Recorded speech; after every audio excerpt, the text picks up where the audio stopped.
felt like an alien. Because I wanted to kill people. Oh. Yeah. Welcome to Watch Mojo, and today we're looking at elements that make Dexter Resurrection stand out from the 3 current follow-ups to Showtime's killer dramatic thriller. Ready your stomach for some story spoilers. Red, I didn't know you have a son. More cutting thrills. Showtime's Dexter has always limited novelist Jim Lindsay's twisted vision of a forensic analyst who moonlights as a vigilante serial killer. Trust me, I definitely understand. The tamer gore is made up for with visceral violence, punctuating consistently tense cat and mouse games. As much as that declined over time, sequel series Dexter New Blood finds irregular suspense in a singular murder mystery. Prequel Original Sin went the other extreme of developing many bloodthirsty targets only to sharpen 20-year-old Dexter Morgan's skills. But Resurrection nails it. It's as violent as the original show ever was, but uses that to dramatic effect. What are you doing? Taking my life back. And the name you stole from me. What name? The Dark Passenger. There's no shortage of monsters to fan the fear that anyone around us could be on the hunt. And Dexter's hunt keeps every character's motivations and fate chillingly vague. Glad to have you back, Doctor. Glad to be back. The Doctor is in. Bends the MO. The true genius in Resurrection suspense is how it extends the lore. New Blood is geared toward the serialized elements of the original show within the quaint New York town of Iron Lake. Hey, Jimmy. Morning. You coming line dancing tonight? Yeah, I wouldn't miss it, Pastor Brian. Original Sin was more about elaborating on the franchise's established backstory in Miami, splitting its time between a case of the week and subplots about Dexter's peers. Resurrection consolidates the character focus and moves the action to sprawling New York City, where Dexter uncovers a secret society of serial killers. There is more if you're willing to sell your trophies. Yours is a lonely path. This sets up a new lore that balances our anti-heroes' episodic investigations with overarching drama and mystery arcs. It's a fresh concept over the formula that made the original Dexter such an immersive saga. To new friends. Effective twists. At least the first half of Dexter's run was praised for its bold twists in character motivations, fates, and relationships. Hi, honey. Missed you. New Blood continued this, but more for drama than creative storytelling. Revelations like the identity of the main killer weren't especially surprising. There certainly weren't many surprises in the prequel series Original Sin, despite contrived liberties in characterization. Ouch. Oh, yeah. Again, it's not until the climax when the first season makes breaks in the main cases. Resurrection revives the original show's knack for using twists to progress instead of punctuating the narrative. The nature of the serial killer club and its members is unfurled in a gripping slow burn. The way these turns also evolve the characters says a lot about the series' refreshing storytelling logic. Those men you killed are innocent. I mean, define innocent. Sharpened writing. The Dexter franchise has always cut the tension with dark humor and eccentric character types. With them came sharp dialogue and situations that often slipped into cheese. Watching ice melt, this is fun. Stand a little closer, Morgan, I'll melt your heart. I think he's got a crush on you, Dex. Huh? New Blood was much heavier and struggled to sell the comic relief like ill-fated podcaster Molly Park. Otherwise, it continued bad habits of melodrama and questionable character motivations that plagued later seasons of the original. Original Sin went particularly broad with its more youth-orientated scenarios and punch-up. Deborah. But Resurrection really gets the sick wit that started it all. The plotting is concise and organic, with clever lines and natural patter. It also grasps the irony and introspection in Dexter's campy voiceovers. For all its pulpy faults, Resurrection's scripting is more refined where it counts most. I'll never get used to killing in front of an audience. New players. One of the riskiest moves with any sequel, and even prequel, is adding to a beloved cast. Not many fell in love with the newcomers in New Blood. Businessman Kurt Caldwell is an ultimately effective, if overly telegraphed villain. I'm sorry. Well, you should be.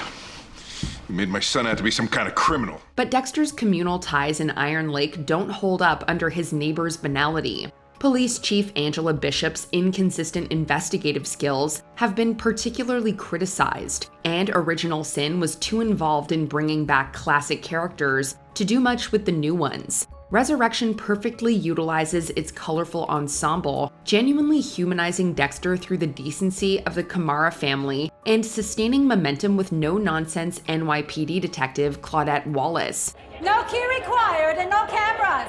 Of course, the effectiveness of the killers is especially crucial when their faces are so recognizable. So what is it you do? Wow, you really are that off the grid. Catchier headliners. One thing Resurrection definitely has over its predecessors is star power. Certainly, New Blood boasts recognizable talents like Julia Jones, Jamie Chung, and the reliably terrifying Clancy Brown. Look, maybe it was a bad decision. I don't know. Sadly, Original Sin underutilized Patrick Dempsey and legendary Scream Queen Sarah Michelle Gellar as Dexter's mentors. With the most important figure being his father Harry, Christian Slater surely has the magnetism to carry the whole prequel. We're not gonna let it get that far, not this time. We're gonna do everything in our power to save that kid. Resurrection could have easily been overpowered by the celebrity of Peter Dinklage as wealthy murder enthusiast Leon Prater, and Uma Thurman, Kristen Ritter, David Dastmalchian, and Neil Patrick Harris in his cast of killers. Instead, their force behind the unpredictable villains is precisely what makes their every scene so enchanting. Good news, there's more where that came from. Returning to the scene. Before Angel Batista's new lead on the Bay Harbor Butcher, Dexter New Blood fulfills its title. Dexter Morgan is alive?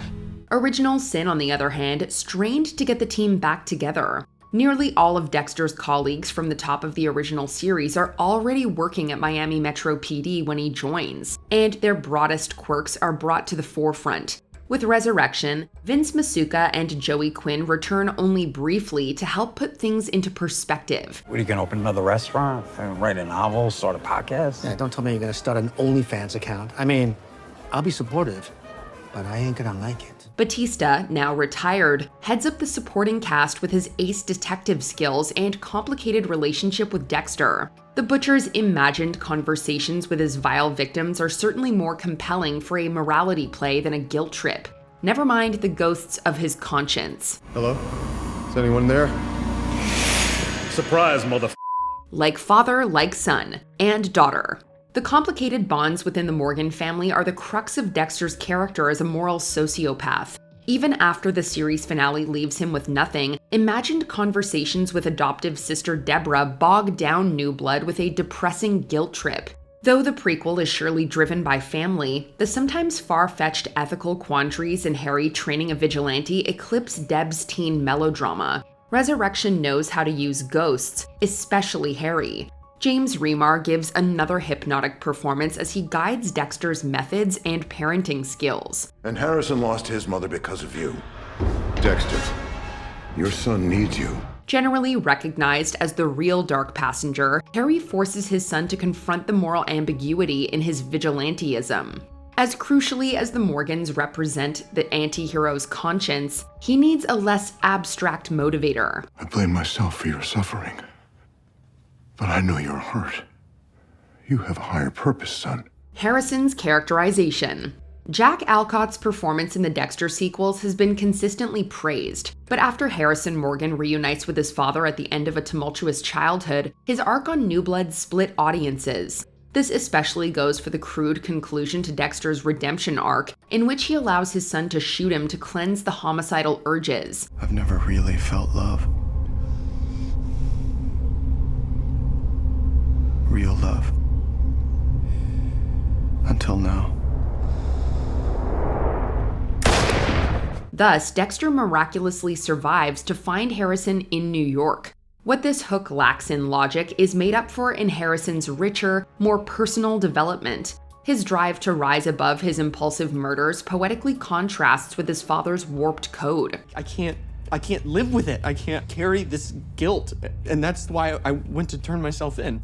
Whether their relationship is redemptive or a dangerous burden, Resurrection treats Harrison not as a glorified plot device, but as a worthy co-protagonist. Isn't that? Yep. Did you know? No.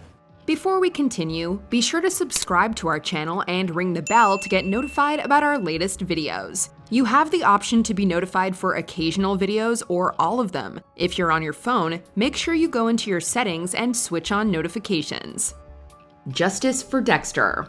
Really, Dexter fans have been conflicted ever since showrunner Clyde Phillips' departure after season 4. I love you, Deb. Most agree that Dexter mercy-killing Deborah and going on the run made for a disastrous series finale. Phillips' return for New Blood didn't especially endear audiences with its preposterous representation of a psychopath suppressing his urges, and Original Sin naturally found him a bit rusty in his early 20s. In Resurrection, Dexter's cunning and cutting as a homicidal vigilante are back, but more complicated. His age and near-death experience bring perspective to his good intentions and wretched id. If I really am who you think I am,